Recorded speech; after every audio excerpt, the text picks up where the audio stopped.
Board exam special में आज जो क्वेश्चन बताने जा रहा हूँ, ये क्वेश्चन बोर्ड एग्ज़ाम के हिसाब से इम्पोर्टेंट है। वैसे तो सारे इम्पोर्टेंट क्वेश्चन हैं, लेकिन ये क्वेश्चन 2 या 3 बार पूछा गया उत्तराखंड बोर्ड में और यूपी बोर्ड में भी। तो क्वेश्चन है, संतुलन कीमत से आप क्या समझते हैं। ऑलरेडी मैंने इसका वीडियो पहले ही बना रखा है कि संतुलन कीमत से आप क्या समझते हैं, संतुलन कीमत का निर्धारण किस प्रकार से होता है। लेकिन ये क्वेश्चन अलग है। इस क्वेश्चन में ये बताना है कि मांग और पूर्ति संतुलन को किस प्रकार प्रभावित करती है। इसका मतलब मांग और पूर्ति में परिवर्तन होने पर संतुलन में किस प्रकार से परिवर्तन होता है, आपको ये बताना है। यानी कि यहाँ पर आपको वास्तव में बताना है संतुलन में परिवर्तन, मांग और पूर्ति में संतुलन में किस प्रकार से परिवर्तन होता है। तो कैसे परिवर्तन होता है, क्या होता है, इसके लिए पूरी वीडियो को देखना होगा आपको। मैं हूँ नकुल सर, आप देख रहे द एकेडमिक्स गुरु।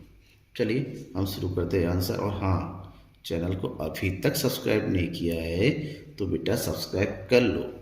आपके एग्जामिनेशन की प्रॉपर तैयारी मैं करवा रहा हूँ। बचे हुए केवल 1 महीना, इस 1 महीने में ही आपको पूरी कंप्लीट तैयारी करनी है। सैम्पल पेपर, इम्पॉर्टेंट क्वेश्चंस वो लगातार आपको प्रोवाइड करा रहा हूँ। और ये जो मैं प्रोवाइड कर रहा हूँ आपके एग्ज़ाम के लिए, आपके लिए बहुत ही ज़्यादा ज़रूरी है।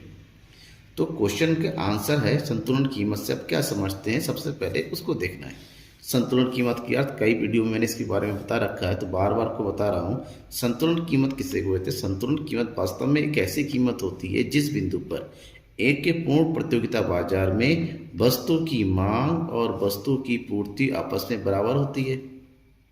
यहीं पर संतुलन कीमत का निर्धारण हो जाता है। इसका मतलब ये हुआ, संतुलन कीमत वह कीमत है जो मांग एवं पूर्ति की शक्तियों द्वारा उस बिंदु पर निर्धारित होती है जहां वस्तु की मांग तथा वस्तु की पूर्ति आपस में बराबर होती है। पर इसका मतलब ये हुआ, संतुलन कीमत ये बताता है किसी वस्तु की मांग इसका डी उस वस्तु की पूर्ति यानी कि एस के बराबर होती है, तो उस बिंदु को संतुलन कीमत, और जहां बराबर उसको बोलते हैं बाजार संतुलन। क्योंकि क्वेश्चन आ सकता है बाजार संतुलन से आप क्या समझते हैं। बाजार संतुलन, संतुलन कीमत एक ही चीज़ है। तो ये तो पहला क्वेश्चन का आंसर होगा। दूसरा क्वेश्चन है, मांग और पूर्ति संतुलन को किस प्रकार से प्रभावित करती है।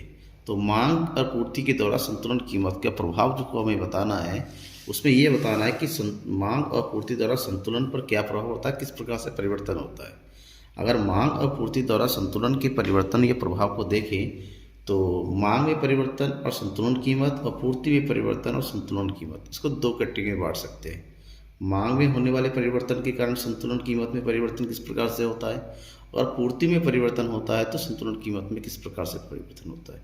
तो दोनों को अलग अलग समझते हैं, जिसमें समझना है कि मांग में परिवर्तन होने पर संतुलन कीमत में किस प्रकार से परिवर्तन। अब मांग में परिवर्तन की 2 स्थिति होती है, या तो मांग में कमी होगी या तो मांग में वृद्धि होगी। मांग में कमी और मांग में परिवर्तन, यहाँ पर हम पूर्ति में कोई परिवर्तन की बात नहीं कर रहे हैं। हम ये मान के चलते हैं कि पूर्ति अपनी जगह पर स्थिर है।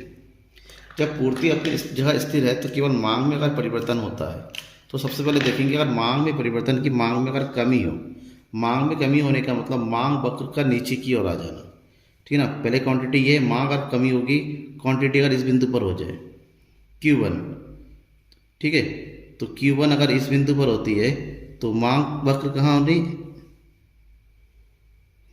यहाँ पर आ जाए ये, ठीक है। अगर मांग में केवल कमी होती है तो संतुलन का जो स्तर होता है E, वो घट के नीचे की ओर आ जाता है इस पॉइंट पर। ये हो गया आपका E1। इसका मतलब वस्तु की मांग में कमी होने पर वस्तु की कीमत में भी ऑटोमेटिक कमी हो जाएगी, तो ये जो P1 हो जाएगा पहली स्थिति। यहाँ पर मांग में कमी होने पर संतुलन कीमत में भी कमी होगी, संतुलन कीमत भी कमी हो जाएगी, साथ ही साथ जो है मांग की मात्रा यानी कि मात्रा में भी कमी हो जाएगी, दोनों में कमी होती है। इसी के उलट अगर मांग में वृद्धि होती है, मांग अपनी जगह पर वृद्धि होती है, तो वृद्धि होने का मतलब होता है मांग वक्र जैसा है उसके ऊपर की ओर होना, यानी कि यहाँ पर। तो ये हो गया D2, ठीक है, ये हो गया D1। तो मांग का ऊपर की ओर बढ़ने का मतलब ये हुआ कि ये संतुलन बिंदु यहाँ की बजाय कहाँ आ जाएगी, यहाँ पर ऊपर की ओर। तो देखिए, मांग में वृद्धि होने का मतलब मात्रा में वृद्धि हो रही है, प्लस साथ ही साथ ऊपर की ओर, क्योंकि पूर्ति अपनी जगह पर है तो वस्तु की कीमत में भी वृद्धि होगी। ठीक है ना। इसका मतलब यहाँ पर हो गया कीमत में वृद्धि, साथ ही साथ मांग की मात्रा में भी वृद्धि हो जाएगी।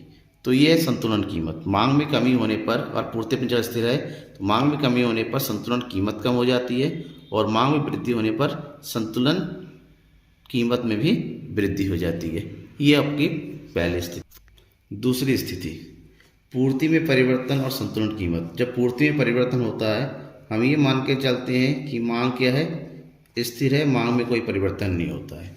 तो ऐसी स्थिति में भी दो स्थितियाँ होती हैं, पूर्ति में वृद्धि और पूर्ति में कमी। पूर्ति में वृद्धि होने का मतलब पूर्ति वक्र का आगे की ओर आ जाना। कहाँ पर? इधर। मांग अपनी जगह पर स्थिर है और पूर्ति में वृद्धि हो जाती है केवल, तो पूर्ति वक्र आगे की ओर खिसक जाएगी। तो ऐसे में मात्रा में तो वृद्धि हो रही है Q से Q1, लेकिन वस्तु की कीमत में क्या हो जाएगी? कमी हो जाएगी। ये कमी हो जाएगी और पूर्ति की मात्रा में वृद्धि हो जाती है। ठीक है ना। इसका मतलब हुआ कि पूर्ति में वृद्धि होने पर संतुलन कीमत जो है वो क्या हो जाएगी? घट जाएगी, नीचे की हो जाएगी। ई से ये क्या हो जाएगा? E1। लेकिन वहीं पर अगर पूर्ति अपनी जगह पर हो, मांग अपनी जगह पर हो और पूर्ति वक्र में कमी आ जाए, पूर्ति में कमी होने का मतलब पूर्ति वक्र जहाँ है उसके पीछे की ओर खिसक जाना, यानी कि ऊपर की ओर, यहाँ पर हो जाएगी S2। तो पूर्ति में कमी होने के बाद संतुलन यहाँ पर है, तो नए संतुलन कहाँ पर होगी? ऊपर की ओर E2। यहाँ पर पूर्ति में कमी होने पर मांग अपनी जगह पर होती है। ऐसे मांग की तुलना में पूर्ति में कमी हो जाती है, तो पूर्ति की कमी होने का मतलब ये हुआ कि संतुलन कीमत में वृद्धि हो जाती है। ठीक है, संतुलन कीमत में क्या हो जाती है? वृद्धि हो जाती है। इसका मतलब कीमत क्या हो जाएगी? बढ़ जाती है। ठीक है, तो ये स्थिति होती है पूर्ति में परिवर्तन। अब इन दोनों की स्थिति को मिला के एक तीसरी स्थिति बनती है, मांग और पूर्ति में एक साथ परिवर्तन होना। मांग और पूर्ति में अगर एक साथ परिवर्तन होता है तो संतुलन कीमत में क्या प्रभाव होता है? तो मांग और पूर्ति में एक साथ अगर परिवर्तन होता है, इसकी तीन स्थितियाँ होती हैं, तीन कंडीशन होती हैं। कौन कौन सी? पहले, अगर मांग में अधिक परिवर्तन हो और पूर्ति में कम परिवर्तन हो, यानी कि अगर मांग ज़्यादा हो और पूर्ति कम हो। दूसरी स्थिति होती है मांग में कम परिवर्तन, पूर्ति में अधिक परिवर्तन, इसका मतलब मांग की तुलना में पूर्ति अधिक होती है। और तीसरी स्थिति होती है मांग और पूर्ति में दोनों में समान परिवर्तन होता है। तो इन तीन स्थितियों में किस प्रकार से संतुलन कीमत पर प्रभाव होता है, हम ये देखेंगे। सबसे पहली स्थिति, जब मांग में अधिक परिवर्तन होता है, पूर्ति में कम परिवर्तन होता है, तब। ठीक है ना। तो कम हो जाता है, हम ये मान के चलते हैं कि वृद्धि की स्थिति देंगे। तो अगर मांग में जितनी वृद्धि होती है उसकी तुलना में पूर्ति में कम वृद्धि होती है, तो हम ये चलते मांग में वृद्धि होना, यानी कि मांग वक्र का आगे की ओर खिसकना। यहाँ पर ये है मांग वक्र D1। ठीक है, मांग वक्र। और जितना मांग में वृद्धि हो रही है उसकी तुलना में पूर्ति में कम वृद्धि होती है, यानी कि पूर्ति के बीच में कम गैप रखते हैं। ये रहा, तो ये हो गया S1। तो हुआ क्या नतीजा? ये E अब कहाँ हो गया? यहाँ पर। तो तुलना करिए, ये हो गया न्यू क्वांटिटी और साथ ही साथ ये हो गया नई कीमत। इसका मतलब मांग की तुलना में अगर पूर्ति में कम परिवर्तन होता है तो इस स्थिति में भी संतुलन कीमत जो होती है उसमें क्या हो जाती है? वृद्धि हो जाती है, कीमत बढ़ जाती है। ठीक है ना, ये पहली हो गई। अब दूसरी स्थिति, मांग में कम और पूर्ति में अधिक परिवर्तन। पूर्ति में अधिक परिवर्तन होने का मतलब ये है पूर्ति S1। ठीक है, इसमें जितना परिवर्तन हो रहा है, अब इसकी तुलना में हमें ये दिखाना है कि मांग में कम परिवर्तन होता है, तो मांग में परिवर्तन हम कम लेते हैं। देखिए क्या होता है, ये हो गया मांग में परिवर्तन। तो दोनों में कहाँ पर ये होती है? नई संतुलन की स्थिति। तो ये हो गया कीमत, देखिए कहाँ हो गया?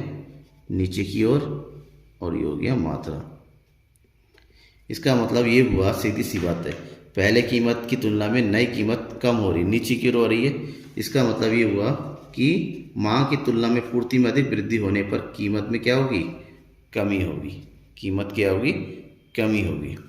और वहीं पर अगर मांग और पूर्ति दोनों में समान परिवर्तन होता है तो ये जितना मांग,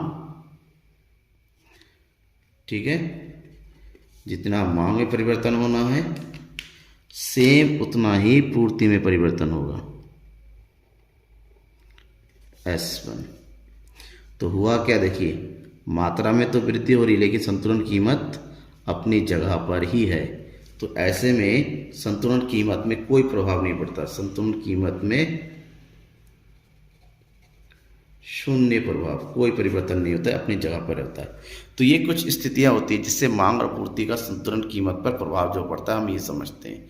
तो वीडियो अगर समझ में आया होगा तो लाइक ज़रूर कीजिएगा और हाँ, साथ ही साथ अपने दोस्तों के बीच में शेयर जरूर कीजिएगा। Thank you everyone. कोई डाउट रह गया है तो कमेंट बॉक्स में कमेंट करके बताइए।